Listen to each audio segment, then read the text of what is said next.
Friends, welcome back to my YouTube channel Adil vlog.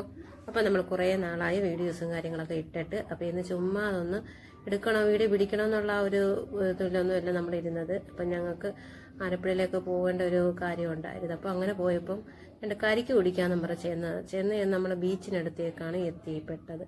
അപ്പോൾ അവിടെ നല്ല തിരക്കും കാര്യങ്ങളും ഒക്കെ ആയിരുന്നു. ഇന്ന് ഞായറാഴ്ചയും കൂടെ ആയതുകൊണ്ട് ഭയങ്കര തിരക്കായിരുന്നു. കാരണം വേറൊന്നുമല്ല, നമ്മുടെ പിണറായി സർക്കാരിൻ്റെ രണ്ടാം പിറന്നാളല്ല, ഭരണത്തിൻ്റെ രണ്ടാം പ്രാവശ്യവും ആ ഭരണം നല്ല രീതിയിലായെന്നും പറഞ്ഞ് അതിൻ്റെ 4ാം പിറന്നാൾ അങ്ങനെ എന്തൊക്കെയോ പറയുന്നത് കേട്ട്. അങ്ങനെ നമ്മളതൊന്നും അങ്ങനെയുള്ള കാര്യങ്ങളൊന്നും ശ്രദ്ധിക്കാത്തതുകൊണ്ട് അറിയത്തില്ല. അങ്ങനെ ഞങ്ങൾ അവിടെ അതിൻ്റെ കുറേ പരിപാടികളും കാര്യങ്ങളൊക്കെ ഉണ്ട്. അപ്പോൾ അതൊക്കെ ഒന്ന് കാണാമെന്ന് വെച്ച് ചുമ്മാ ഒന്ന് ഇറങ്ങിയതാണ്. അപ്പോൾ നമ്മുടെ പാരച്ചൂട്ട് പോലെ ഇതുപോലൊരു സംഭവമൊക്കെ കണ്ട് അങ്ങനെ അതിൻ്റെ ഒരു മേളയല്ല അതിൻ്റെ പ്രദർശനം പോലെയൊക്കെ ഇങ്ങനെ പിണറായി സർക്കാരിൻ്റെ ആ ഭരണത്തിൻ്റെ ഇതായിട്ട് എല്ലാ ജില്ലകളിലും അതിങ്ങനെ ചെയ്യുന്നുണ്ടായിരുന്നു. അപ്പം നമുക്കതൊക്കെ ചുമ്മാ ഒന്ന് കറങ്ങി കാണാമെന്നുള്ള രീതി. അപ്പം ഫ്രീ പാസ്സായിരുന്നു. അങ്ങനെ അവിടെ എല്ലാ ഇതും ഉണ്ടായിരുന്നു. നമ്മുടെ ആലപ്പുഴ ജില്ലയിൽ നമ്മൾ കൊണ്ടുവന്നിരിക്കുന്ന ബൈപ്പാസും മറ്റെല്ലാ കാര്യങ്ങളും, പോലീസ് സ്റ്റേഷൻ്റെയും പിന്നെ കൃഷി വകുപ്പ്, അങ്ങനെ എല്ലാ കാര്യങ്ങളും അതിനകത്ത് നമ്മൾ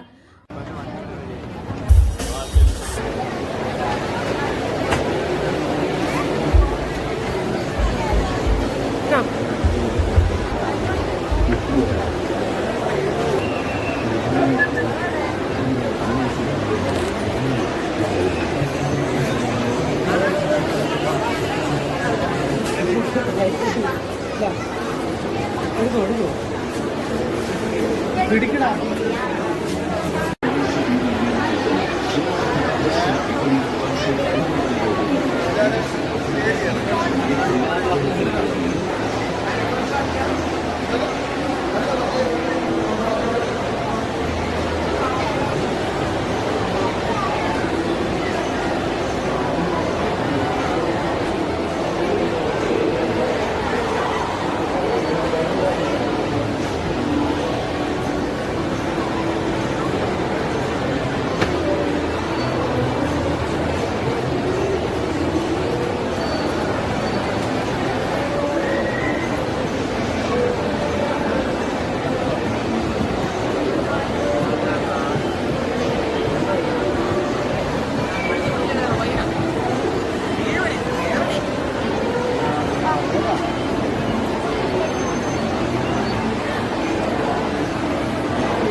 അങ്ങനെ പിന്നെ നമ്മൾ കുറച്ച് ആച്ചുക്കുട്ടനെ കൊണ്ട് കുറച്ച് ഫോട്ടോസും കാര്യങ്ങളും ഒക്കെ എടുത്ത്. അപ്പൊ ഇതിങ്ങനെ പാടശേഖരം പോലെയൊക്കെയാണ് നമ്മൾ നില ഒഴുകുന്നതല്ല, അതിന്റെ സംഭവങ്ങളൊക്കെയാണ് ഇങ്ങനെ വെച്ചിരിക്കുന്നത്. ഡീറ്റെയിലായിട്ടൊന്നും നമുക്കധികം അറിയത്തില്ല, എങ്കിൽ തന്നെ നമുക്കത് നന്നായിട്ട് ആസ്വദിക്കാൻ പറ്റുന്നുണ്ട്. അതുപോലെ ഇത് നമ്മുടെ ആകാശ ദൃശ്യം പോലെയാണ് ഇങ്ങനെ സെറ്റ് ചെയ്ത് വെച്ചിരിക്കുന്നത്. കടലും കായലും ഒക്കെ ഉണ്ട്, നമുക്ക് ബ്രിഡ്ജും ഒക്കെ പോകുന്നുണ്ട്. ഓരോ സ്ഥലത്തെ അവരതുപോലെ പേരൊക്കെ ഇങ്ങനെ എഴുതി സ്റ്റിക്ക് പോലെയൊക്കെ എടുത്ത് വെച്ചിട്ടുണ്ട്. അപ്പൊ ഏതൊക്കെയാണെന്നൊക്കെ നമുക്കറിയാം. പുറക്കാട് ബ്രിഡ്ജിന്റെയും എല്ലാം ഉണ്ട്.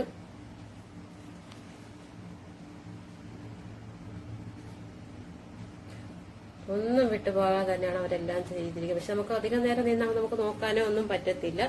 നമുക്കത് അത്ര തിരക്കായതുകൊണ്ടാണ് ഇങ്ങനെ ഓരോന്ന് സെറ്റ് ചെയ്ത് വെച്ചിരിക്കുന്നത്. പിന്നെ വന്നിരിക്കുന്നത് റോബോട്ടും ഇതുപോലുള്ള കാര്യങ്ങളൊക്കെ ഇതൊക്കെ ആദ്യമായിട്ട് കാണുന്നത് കൊണ്ട് നമുക്ക് വലിയ കൗതുകമായിട്ടൊക്കെ തോന്നും.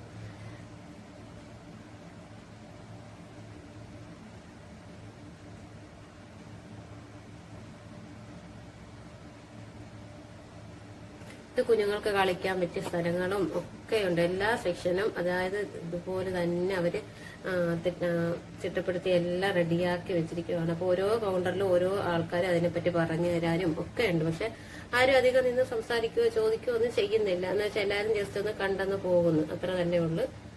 അപ്പൊ നമ്മളും അതുപോലെ തന്നെ. അപ്പൊ ഇത്രയും തിരക്കും കാര്യങ്ങളായതുകൊണ്ട് ആർക്കും അധികം നിൽക്കാനോ അങ്ങനെയുള്ള ഇതൊന്നും പറ്റുന്നില്ല. പിന്നെ ആലപ്പുഴ ജില്ലയിലെ ജയിലും അതിന്റെ ഓരോ സെക്ഷനും കാര്യങ്ങളും എല്ലാവരും പറഞ്ഞു കൊടുക്കുന്നുണ്ട്. പിന്നെ ഫയർഫോഴ്സിന്റെയും ഒക്കെ ഉണ്ട്. പിന്നെ കൊടുത്തിരിക്കുന്നത് നമ്മുടെ കേരള ഫയർഫോഴ്സിന്റെയും പിന്നെ അതുപോലെ തന്നെ അതിന്റെ അകത്തൊരു തിയേറ്റർ സെറ്റ് ചെയ്ത് വെച്ചിട്ടുണ്ട്. അപ്പൊ അതൊക്കെ ഒരു നല്ല രീതിയിൽ തന്നെ ഒരു പഴയ മൂവിയൊക്കെ അവിടെ സെറ്റ് ചെയ്തിട്ടുണ്ട്. പിന്നെ വന്നിരിക്കുന്നത് നമ്മുടെ പുലിമുട്ടാണ്. കടലും പുലിമുട്ടും തീരവും ഒക്കെ ആയിട്ട് ഇങ്ങനെ കാണിക്കുന്നുണ്ട്. പിന്നെ ജലസേചനവും അങ്ങനെ പിന്നെ കൃഷി വകുപ്പിന്റെ കൃഷിയുടെ ഇതൊക്കെ തിപ്പലി, അതുപോലെ മുറികൂടൻ ചെടി എന്നൊക്കെ പറഞ്ഞ് നമ്മുടെ വാതിക്കലൊക്കെ നിൽക്കുന്നതാണ്. അപ്പൊ അതൊക്കെ ഉണ്ടായിരുന്നു. പിന്നെ ഈ ഒരു സംഭവമാണ് പിന്നെ ഞാൻ ആദ്യമായിട്ട് കാണുന്നത്. നമ്മൾ അധികം അങ്ങനെ കണ്ടിട്ടോ ഒന്നുമില്ല, ആദ്യമായിട്ടാണ് തന്നെയാണ് ഞാനിത് കാണുന്നത്. ഇത് പാവകളിയുടെയാണ്. അപ്പൊ കുറച്ചു നേരമൊക്കെ നമ്മളവിടെ നോക്കി നിന്ന്, അപ്പൊ ഒത്തിരി നേരം നമ്മൾ അവിടെ നിൽക്കുമ്പോൾ തന്നെ അവർ മാറ്റുന്നുണ്ട്. ആൾക്കാർ പിന്നെയും വന്നുകൊണ്ടിരിക്കുകയാണ്, അതുപോലുള്ള തിരക്കും കാര്യങ്ങളൊക്കെ ആയതുകൊണ്ട്.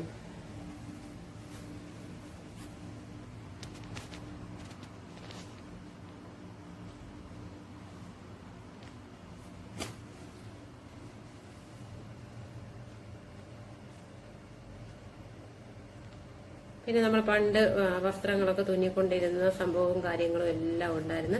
എല്ലാം അതാത് ഇതുപോലെ തന്നെ അവര് തനതായ രീതിയിലെല്ലാം ചെയ്ത് എല്ലാം റെഡിയാക്കി വെച്ചിട്ടുണ്ട്. പിന്നെ മോട്ടോർ വാഹന വകുപ്പിന്റെ ഓരോ ഉദ്യോഗസ്ഥരിൽ നിന്ന് ഓരോ ക്വസ്റ്റ്യൻ ആൻസർ ചോദിക്കുന്നുണ്ട്. അപ്പൊ ആർക്ക് വേണേലും തന്നെ ആൻസർ ചെയ്യാം. അങ്ങനെ അതും പിന്നെ ചിരട്ട കൊണ്ടുള്ള പല തരത്തിലുള്ള ഉപകരണങ്ങളും കാര്യങ്ങളും, ഇതുപോലെ ഫ്ലവർ, പിന്നെ തവികള്, അങ്ങനെ എല്ലാം ചെയ്തു വെച്ചിട്ടുണ്ട്. പിന്നെ പരമ്പരാഗത രീതിയിലുള്ള നെല്ലിനങ്ങൾ, അതെല്ലാ തരം നെല്ല്, നമ്മുടെ കേരളത്തിലുള്ളത് എല്ലാത്തരം നെല്ലിനങ്ങളും, അത് കേരളത്തിൽ നിന്നല്ല പുറത്തുനിന്നാണെങ്കിലും എല്ലാ തരത്തിലുള്ള നെല്ലും എല്ലാം ഉണ്ട്. പിന്നെ കരിനെല്ലാണ് ഈ നെല്ലിന്റെ പേര്. ഇത് നമ്മൾ ഈ ബ്ലാക്ക് കളറിലുള്ളത്, ഇത് നമ്മൾക്ക് ഷുഗറിന് ഏറ്റവും നല്ല സൂപ്പർ സാധനമാണ്. ഇത് എത്ര ഇതിന്റെ ചോറ് കഴിച്ചാലും നമുക്ക് ഷുഗർ വരത്തില്ലെന്നാണ് പറയുന്നത്. ഇതൊക്കെ പണ്ട് വീടുകളിലൊക്കെ ഇങ്ങനെ തൂക്കിയിട്ടിരിക്കുന്ന കാണാം, ഈ നെല്ലിന്റെ ഇതിങ്ങനെ. പിന്നെ നമ്മളിപ്പോഴാണ് ഇങ്ങനെയൊക്കെ നമുക്കത് കാണാൻ പറ്റത്തുള്ളൂ.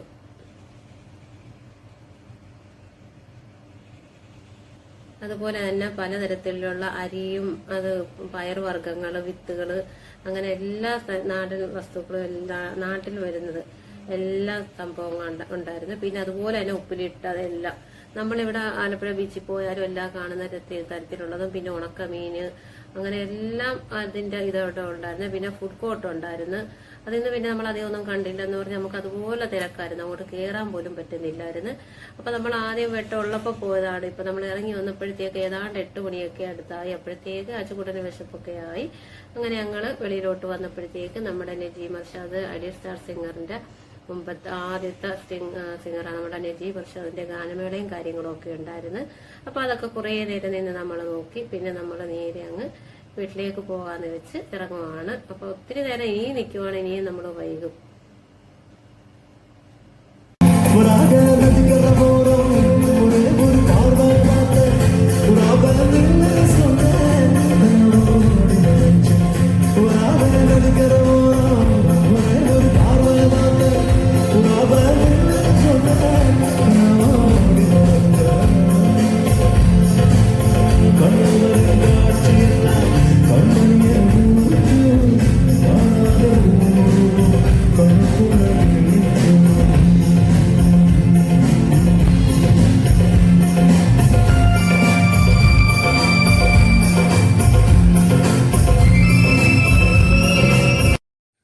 അങ്ങനെ നമ്മൾ നജീം അർഷാദിന്റെ പാട്ടൊക്കെ കുറച്ച് നേരം നിന്ന് കേട്ട് അടിപൊളി പാട്ടും കാര്യങ്ങളൊക്കെ ആയിരുന്നു. പിന്നെ നമ്മൾ ടോപ്പ് സിംഗറിലെ ഫ്ലവേഴ്സ് ഇല്ല ടോപ്പ് സിംഗറിലെയും ഒരു കുട്ടിയുടെ പാട്ടുണ്ടായിരുന്നു. അതിന് എനിക്ക് അങ്ങനെ നല്ല പരിചയമില്ല. അതിൻ്റെയൊക്കെ കണ്ട് കുറച്ച് നേരം ഇങ്ങനെ നിന്ന് പിന്നെ നമ്മളങ്ങ് പോകാന്നുള്ള രീതിയിൽ നിൽക്കുവാണ്. അപ്പോഴത്തേക്ക് എൻ്റെ ആച്ചുകുട്ടൻ്റെ ക്ഷമയൊക്കെ അങ്ങ് തീർന്ന്. അപ്പോഴത്തേക്ക് പിന്നെ നമ്മളങ്ങ് പെട്ടെന്ന് അങ്ങ് വീട്ടിലേക്ക് പോകണം. വേറെ പർച്ചേസും കാര്യങ്ങളും ഒന്നുമില്ല. പല കാര്യങ്ങളും മേടിക്കാൻ ചെയ്യാന്നുള്ള രീതിയിലാണ് വന്നത്. അപ്പോൾ ബീച്ചിലോട്ട് വന്നപ്പോൾ എല്ലാ പ്ലാനിങ്ങും അങ്ങ് തെറ്റി. അപ്പോൾ ഇനി നമ്മളങ്ങ് നമ്മുടെ വീട്ടിലോട്ട് പോകാൻ പോവാണ്.